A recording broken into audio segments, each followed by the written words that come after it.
يخشى تنزيلا ممن خلق الأرض والسماوات الأولى ওমর রাদিয়াল্লাহু আনহু যখন বললেন তিনি বলছেন যে এটাই কি সেই কালাম যাতে কুরাইশ পলায়ন করছে।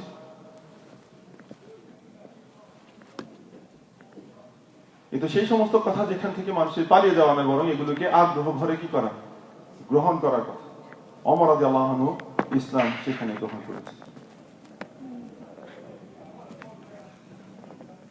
মানুষের মধ্যে যারাই মনোযোগ দিয়ে কিতাব শুনেছে তারা অবশ্যই এটা দিয়ে পরিবর্তিত হয়েছে আন্তরিকতার সাথে। এজন্য কোরআন থেকে হিদায়াত পাওয়ার জন্য জরুরি হচ্ছে কি করা, আন্তরিক হওয়া, ইখলাস থাকা।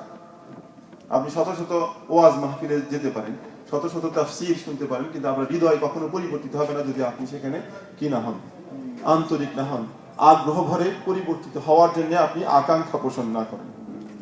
জুবাইর ইবনে মুতঈম রাদিয়াল্লাহু আনহু তিনি কুরাইশদের একজন নেতা। বদর যুদ্ধে যখন কুরাইশদের অনেকেই বন্দী হয়, তিনি কিছু বন্দীকে ছাড়ানোর জন্য মক্কা থেকে মদিনায় গিয়েছেন। মসজিদে নববীতে যিনি আসলে রাসূলুল্লাহ সাল্লাল্লাহু আলাইহি ওয়াসাল্লাম তখন পড়ছিলেন সূরা তুর থেকে। সেখানে এক জায়গায় রাসূলুল্লাহ পড়ছেন ইন্না আযাবা রাব্বিকা লাওয়াকি, নিঃসন্দেহে আপনার রবের শাস্তি অবশ্যই আসবে, মা লাহু মিন দাফি, এবং এটাকে কেউ রোধ করতে পারবে না। জুবাইর তিনি যখন এটা শুনছিলেন তিনি বলছিলেন যে আল্লাহর কসম, আমার মনে হচ্ছিল যে মুহাম্মদ সাল্লাল্লাহু আলাইহি ওয়াসাল্লামের এই কথা অবশ্যই সত্য হবে, পরিণত হবে, এবং আমার রবের আযাবে হয়তো আমি নিজেই পতিত হয়েছি। তিনি ভয় পেয়ে গেলেন এবং সাথে সাথে গিয়ে রাসূলুল্লাহর কাছে ইসলাম কবুল করলেন। কিন্তু আমরা কত আযাবের কথা শুনি, আমাদের হৃদয় কি পরিবর্তিত হয়? তো আপনাকে আমাকে নিজেদেরকে কি করতে হবে, প্রশ্ন করতে হবে। যারা এমনকি আহলুল কিতাবদের মধ্যে কালো খ্রিস্টান এবং ইহুদিদের মধ্যে যারা চিন্তাশীল ব্যক্তি ছিল, তারা যখন কোরআন শুনেছে তারা অনেকে ঈমান গ্রহণ করছে। রাসূলুল্লাহ সাল্লাল্লাহু আলাইহি ওয়াসাল্লামের কাছে আবিসিনিয়া থেকে বা ইয়ামানের নাজরান থেকে একদল প্রতিনিধি এসেছিল খ্রিস্টানদের। রাসূলুল্লাহ যখন তাদেরকে কোরআন পড়ে শোনালেন, তারা এটা সত্যতার সাক্ষী দিলেন এবং ইসলাম গ্রহণ করে। আল্লাহ তাআলা কোরআন শরীফে তাদের কথা মেনশন করেছেন। আল্লাহ তাআলা বলেছেন ওয়া ইযা সামি'ু মা উনজিলা ইলার রাসূলি তারা আ'য়ুনুহুম তাফিদু মিনাদ দাম'i মিম্মা আরাফু মিনাল হক ইয়াকুলুনা রাব্বানা আমান্না ফাকতুবনা মা'আশ শাহিদিন। তারা যখন তাদের রবের কাছ থেকে রাসূলের কাছে যা এসেছে সেটা যখন শুনেছে, তখন তুমি দেখলে যে তাদের চোখ থেকে দরদর করে পানি বের হচ্ছে, কারণ তারা হক যেটা, সত্য যেটা, সেটাকে কি করেছে, বুঝতে পেরেছে। তারা তখন বলেছে ইয়াকুলুনা রাব্বানা, আমাদের রব, আমান্না, আমরা ঈমান গ্রহণ করেছি, ফাকতুবনা মা'আশ শাহিদিন, সুতরাং আপনি আমাদেরকে সাক্ষ্যদাতাদের দলভুক্তদের মধ্যে লিখে রাখুন। তারা আরো বলেছে ওয়া মা লানা লা নু'মিনু বিল্লাহ, এটা কিভাবে হতে পারে যে আমরা ঈমান আনবো না, ওয়া মা জাআনা মিনাল হক, অথচ আমাদের কাছে হক এসেছে, ওয়া নাতমাউ আন ইউদখিলানা রাব্বানা মা'আল কওমিস সালিহিন, সুতরাং আমরা আশা করি যে আমাদের রব তুমি আমাদেরকে সালেহ মানুষদের দলভুক্ত করে নিবে। সেভাবে তারা এটাকে সাড়া দিয়েছে। রাসূলুল্লাহ সাল্লাল্লাহু আলাইহি ওয়াসাল্লামের সাহাবীরা রাদিয়াল্লাহু আনহুম তারা এর সাথে সাড়া দিয়েছেন। যখনই তাদেরকে কোরআনের কোন আয়াত নাযিল হতো, আর তারা সাথে সাথে কি করতেন, এর সাথে এর আমল করতেন। তারা শুনে শুনে তাফসীর শুনে বা অন্য কারো তেলাওয়াত শুনে চোখে পানি ঝরিয়ে এরপর ঘরে চলে যেতেন না। যে নির্দেশ দেওয়া হতো সেটা তারা কি করতেন, মানতেন এবং আমল করতেন। আল্লাহ তাআলা বলেছেন যে লান তানালুল বিররা হাত্তা তুনফিকু মিম্মা তুহিব্বুন, তোমরা কখনোই প্রকৃত নেককার হতে পারবে না যতক্ষণ না তোমাদের সবচেয়ে প্রিয় বস্তুকে আল্লাহ তাআলার রাস্তায় ব্যয় করো। আবু তালহা আল আনসারী রাদিয়াল্লাহু আনহু তিনি যখন এই আয়াত শুনলেন, তিনি সাথে সাথে তার একটা বাগান ছিল নাম বাইরাহা, এটা খুবই অনেক সুন্দর গাছপালা ছিল খেজুরের, এখানে একটা কুয়া ছিল যার পানি ছিল খুব সুমিষ্ট। রাসূলুল্লাহ সাল্লাল্লাহু আলাইহি ওয়াসাল্লাম নিজে এখানে এসে এই কুয়া থেকে পানি পান করতেন। তিনি এবং তার স্ত্রী উম্মু সুলাইম রাদিয়াল্লাহু আনহুমা তারা এখানে এসে বিশ্রাম নিতেন। তিনি যখন এটা শুনলেন, সাথে সাথে রাসূলুল্লাহর কাছে গেলেন, বললেন ইয়া রাসূলুল্লাহ, আল্লাহ তাআলা বলেছেন লান তানালুল বিররা হাত্তা তুনফিকু মিম্মা তুহিব্বুন, যে তোমরা কখনোই প্রকৃত নেককার হতে পারবে না যতক্ষণ না আল্লাহ তাআলা তোমাদের প্রিয় বস্তু আল্লাহর রাস্তায় কুরবানি করবে। আর আমার কাছে আমার প্রিয় হচ্ছে এই বাইরাহা বাগান, সুতরাং আমি এটা আল্লাহর রাস্তায় দিয়ে দিই। রাসূলুল্লাহ বলেন না, তোমার আত্মীয় স্বজনদেরকে দান করো। তারপর তার চাচাতো ভাইদের মধ্যে এটাকে ভাগ করে দিয়ে দিলেন। তার চাচাতো ভাইরা তারা দরিদ্র ছিলেন, তাদেরকে তিনি দিয়ে দিয়েছেন। এরকম আরো অসংখ্য ঘটনা আছে কোরআনে। মদ এবং মদ খাওয়া নিষিদ্ধ করে আল্লাহ তাআলা আয়াত নাযিল করেছে। সাহাবা আজমাইন রাদিয়াল্লাহু আনহু কেউ কেউ তখন মুখের মধ্যে তাদের মদ, কারো হাতে গ্লাস, ঠিক আছে, কারো গলার ভিতরে ঢুকেছে। কিন্তু রাসূলুল্লাহ ঘোষণাকারী এসে যখন বলছেন ফাহাল আনতুম মুনতাহুন, তোমরা কি বিরত হবে না? তাহলে যার হাতের গ্লাস ছিল সেটা রেখে দেওয়া হয়েছে, যার মুখে তিনি ফেলে দিয়েছেন, যার গলার ভিতরে গেছে সে গলায় আঙ্গুল দিয়ে সেটাকে বমি করে বের করে দিয়েছে। অথচ আমরা কি করি? আল্লাহর কিতাব পরিপূর্ণভাবে আমাদের কাছে আছে, আমরা মদ কেনা বেচার ব্যবসা করি, অনেকেই নিজেরা পানও করে। কোরআনের বাণী আমাদের কাছে থাকার পরও আমরা এগুলো থেকে কি হয় না, জুয়া খেলা, কি অবস্থা, লটারি টিকিট ইত্যাদি ইত্যাদি আরো অনেক কিছু, এগুলো লোকেরা করে। শুধু সাহাবা আজমাইন রাদিয়াল্লাহু আনহু না, বরং তাদের পরে যারা এসেছেন তারাও কোরআন তাদের উপরে প্রভাব ফেলতো। হাসান ইবনে আলী রাদিয়াল্লাহু আনহু রাসূলুল্লাহ নাতি, তিনি একবার মক্কায় তার বাসায় কিছু মানুষদেরকে দাওয়াত করেছেন। এখন দাওয়াত করার পর তার এক দাসী সে খাবার নিয়ে এসেছে, কিন্তু হঠাৎ সে হোঁচট খেয়ে খাবার পড়ে গিয়েছে এবং ইমামের জামা কাপড়ও পড়ে গিয়েছে। স্বাভাবিকভাবে আপনার কি অবস্থা হবে? যখন আপনার মেহমানদের সামনে খাবারটা মাটিতে পড়ে গেল, আপনার জামা কাপড়ও ময়লা হয়ে গিয়েছে, কি হবে আপনার অবস্থা? রাগ হবে না? হবে না? তুমি রাগ হবে, আপনি মারবেন, বকা ঝকা তো আছে। স্বাভাবিকভাবে তার চেহারায় রাগের অবস্থা প্রকাশ পেয়েছে। কিন্তু এই মেয়ে, সে দাসী, কৃত দাসী, কিন্তু কোরআনের জ্ঞানান্বিত। সে ওনার চেহারায় রাগের লক্ষণ দেখেই সে কোরআন শরীফের সূরা আলী ইমরানের 143 নম্বর আয়াত তিনি পড়তে শুরু করলেন। ওয়াল কাযিমিনাল গায়ব। আসসালামু আলাইকুম ওয়া রাহমাতুল্লাহ। আল্লাহ তাআলা বলেন তারা কি করে? তারা তাদের রাগ দমন করে। হাসান রাদিয়াল্লাহু আনহু সাথে সাথে বলেন আমি আমার রাগ দমন করি। কিন্তু সে সেখানে থেমে দেন, আরো বলছে ওয়াল আফিনা আনিন নাস, তারা মানুষদেরকে ক্ষমা করে দেয়।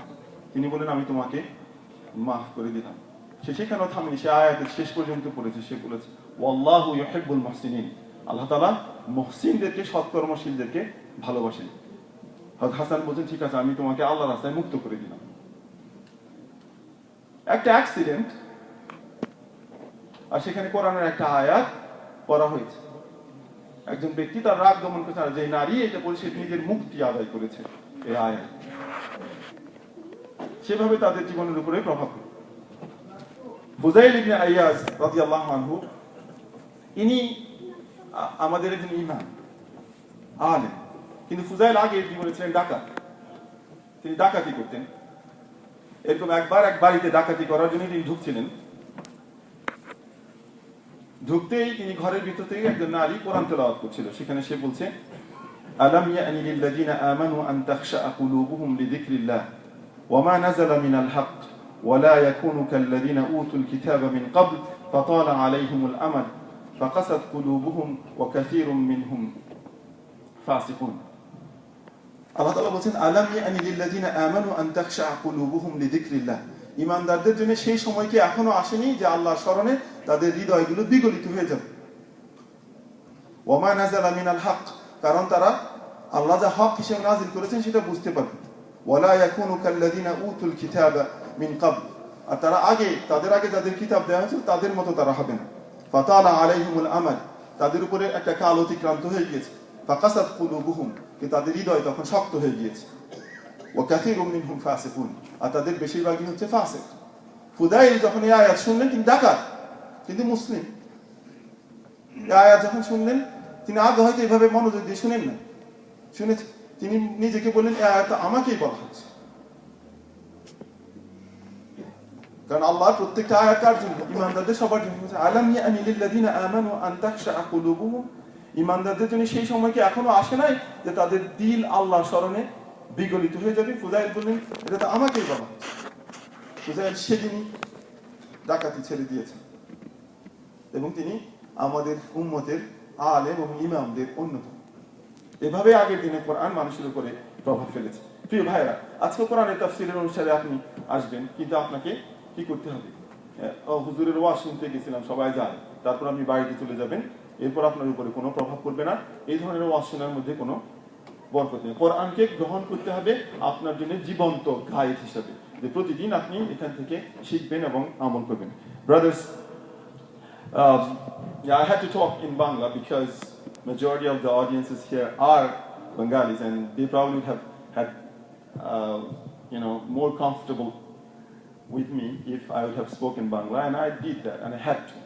So as I said, I would summarize my speech this evening. We talked about this program is, they call it Tafsir Koran.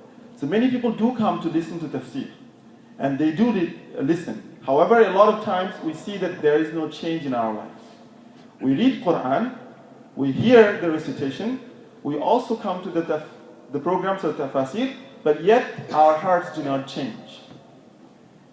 And it's because most of the time, most people probably do not take the Quran to be a living book of guidance.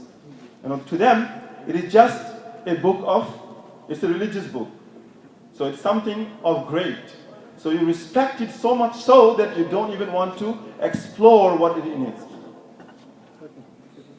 So as a result, your respect remains, and in many cases, people, they have nice covers for the Quran with silken clothes, and then they put it the highest place in the house possible. But yet, never try to make a connection with the teachings of this book. So we were trying to talk about some of the incidents from the lives of the Sahaba radiallahu anhum, from the lives of the Quraysh, and from the Tabi'un, how their life changed because of this book. That they were not just listening. They were not just appreciating the literary qualities of this book, but they used to read it, listen to it, to take guidance from it, in order to change their life. And it really changed their life. And even those who did not believe in it, many of them did understand the meaning of it. Like Abu Jahl, for example. And men like him, Uqba, Ibn Rabi'a and others, they heard the Quran, they knew the meaning, and they know that this is not from Muhammad sallallahu alaihi wasallam, neither is poetry, nor is magic or soothsaying, rather it is something from Allah subhanahu wa ta'ala. Yet they did not believe it because Allah did not have, Allah didn't give them tawfiq to be believers. So, guidance only comes to those who have a consciousness of Allah and who have sincerity. So Allah said, this book, it is a narrative for everybody. هذا بيان للناس وهدى وموعظة للمتقين. But it is a book of guidance and advice to those who have taqwa, who fear Allah and who has the consciousness of Allah subhanahu wa ta'ala.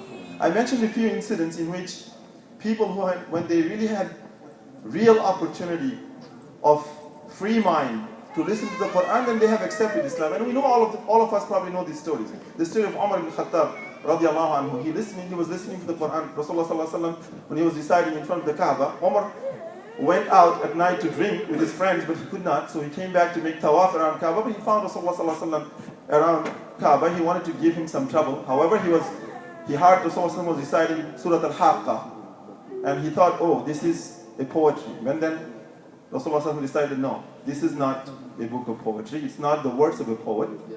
And he thought, oh, he knows what I'm saying. It means he is a soothsayer. But Allah said, no, this is not a word of soothsayer too. It's rather something that was revealed from Allah. And Omar, his heart was softened. However, he did not become Muslim. He did become Muslim later on when he really wanted to do away with Muhammad sallallahu alaihi wasallam. He wanted to kill him.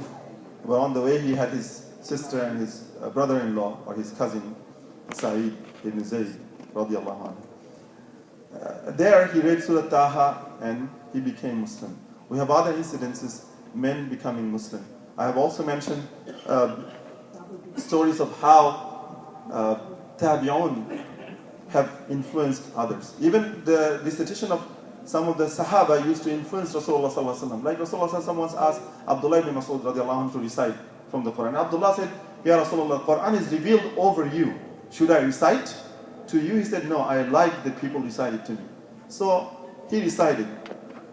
And then when he reached to this ayah where Allah said that, what about that when I will bring out a witness from every nation, and I will bring you, O Muhammad, as a witness over these people. And Rasulullah said, stop, enough. And Abdullah ibn Mas'ud radiallahu anhu looked at Rasulullah, he found out that tears